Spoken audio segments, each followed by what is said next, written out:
Prince Harry sat down with ITV's Tom Bradby at CBS News' Anderson Cooper before the release of his book Spare next week.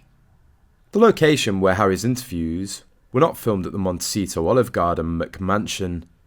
It appears the interviews with the Duke of Sussex took place at the plush San Ysidro Ranch, where guests can stay for around $2,500 a night.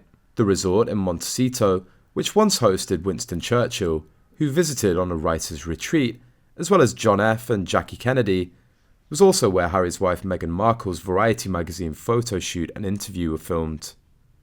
An hour's drive from Los Angeles, in the heart of California's wine country, the Hollywood hideout has reportedly played host to Sandra Bullock, Julia Roberts and Gwyneth Paltrow. In Meghan's Variety article, the San Ysidro Ranch was described as a low-key old luxury resort with simple bungalows tucked into a mountainside overlooking the Pacific coast. It was also described as unpretentious, despite largely being occupied by wealthy people.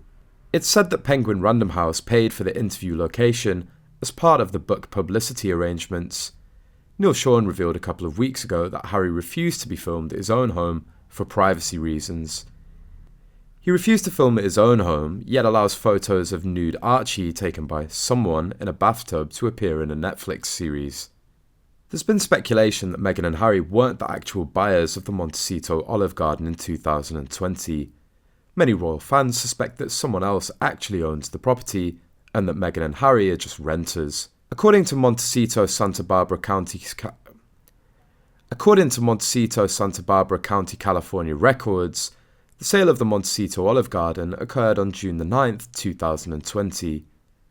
The seller was Rockbridge LLC, which according to my Google research was Sergei Grishin, aka Scarface Oligarch, a Russian billionaire who at the time was going through a knockdown, drag-out divorce with his wife. Sergei's ex-girlfriend spilled the tea on this unsavoury guide to the Daily Mail back in 2020.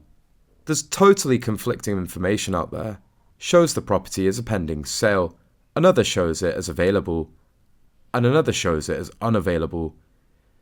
The interesting fact is that the last recorded sale of the property was in 2009. That would indicate that the Harkles never owned it, and if they really lived there, were just renting. A few articles also report that the house was rented and they actually lived at Soho House and various hotels. They also apparently lived in Oprah's second property, but she's since sold it.